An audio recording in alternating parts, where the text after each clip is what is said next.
Yes, welcome to our daily episode in the run-up to the European elections. Our Europe editor, Armin Giorgia, with me once again. Armin, what are you focusing on today?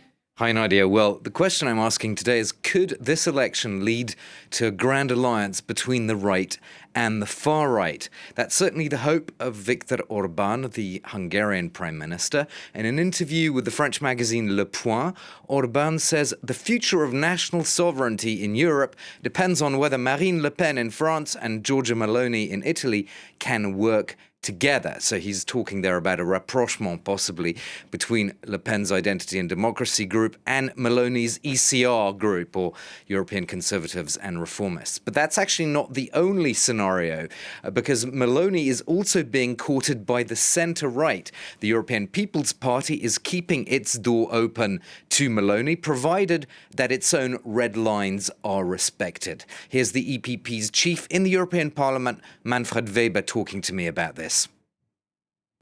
The Italian Prime Minister is elected by the Italian citizens, and she is respected by this. She works with Macron, with Scholz, with Donald Tusk to achieve something, and we are in government there together with her. What I have to do is to talk now about the next years, about Christian Democrats built up this Europe. That's why we will be the center of the European development in the next 5 years, and we will work together with all those who respect our red lines. And this means you have to be pro-European to work with us. You have to be pro-Ukraine in this moment of time, because they fight our fight for freedom and democracy. And you have to be pro-rule of law. But in the last few days, opponents of any such deals have been raising their voices. Just today, I interviewed the lead candidate of the Party of the European Socialists, Nicolas Schmit, and here's what he had to say on this subject. We see that women's rights are questioned, minorities' rights are questioned, press freedom is put under stress, and the rule of law. We see it in Orban's Hungary, but we saw it also in Poland. Fortunately, this has changed now. That's the extreme right. Yeah. That's ECR and ID. It's not just ID and the others are the nice ones. No. Both share the same ideas, and that's why, for us, there cannot be any cooperation with this party. So you'd go so far as to block Mrs. von der Leyen if she pursues what many people are saying? She cannot have an arrangement with the extreme right and count on the social democratic vote.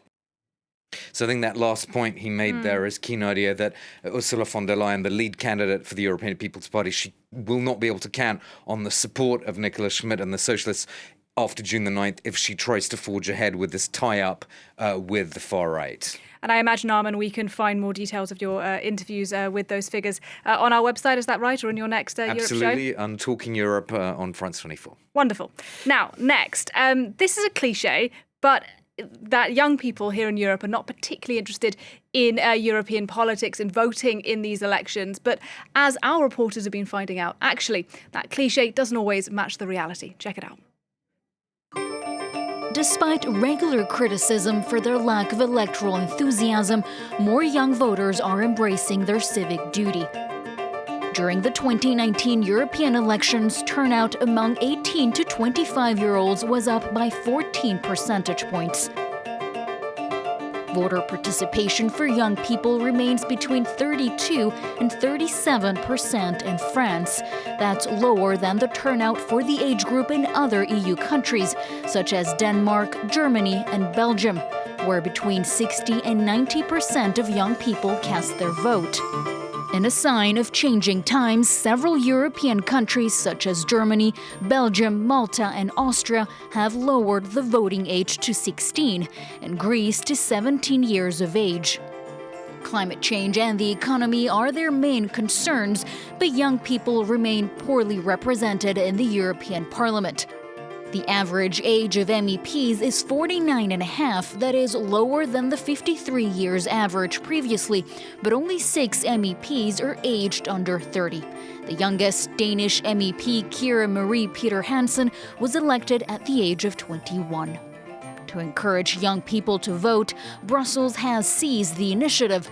The European Commission even made a surprise request to the American superstar Taylor Swift, in the hope that the pop idol could mobilize young voters during her European tour in May 2024. Let's stay with that theme of younger voters now and look at the priorities of people voting for the first time in this EU election. Here's Lawrence, a 17-year-old high school pupil from Germany.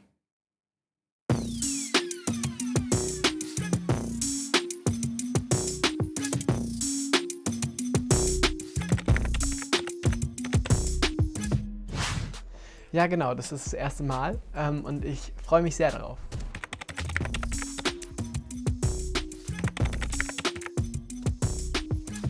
Ja, also ich hoffe natürlich schon, dass tendenziell das Ganze progressiver wird. Gleichzeitig sehe ich aber auch, dass eben durch die Stärke der AfD auf TikTok auch ein großes Problem bereitet, weil eben junge Menschen tendenziell sich auch leicht beeinflussen lassen können, die auch jetzt zum ersten Mal wählen.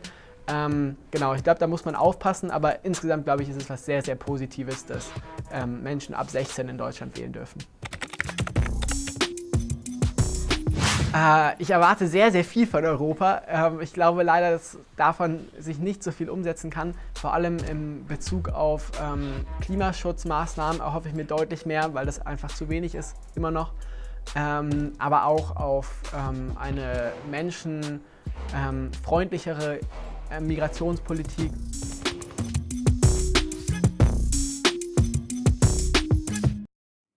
Our team there from Enter speaking to Laurence, a 17-year-old German who's voting for the first time in this election. And for our country report, we're going to stay today in Germany, where the once buoyant Green Party is now facing some stiff competition.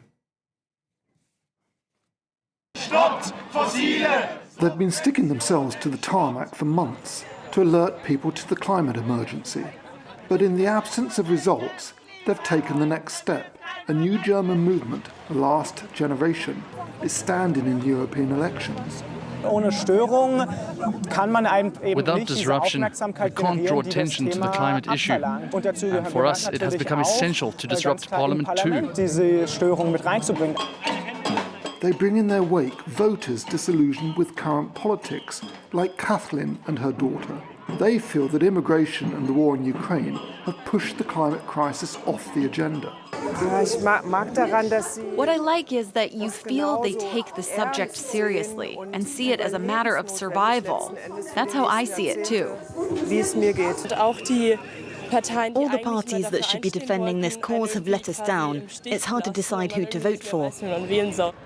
After their historic showing in 2019, when they took over 20% of the vote, this election promises to be more complicated for the Greens, who are now part of Germany's government. The most important message for the final stretch of the campaign: take this election seriously. The Greens get a bad press. Many Germans hold them responsible for soaring electricity prices. Barely known in Germany, their leader for the European elections is campaigning against the far right, while defending the Green Deal.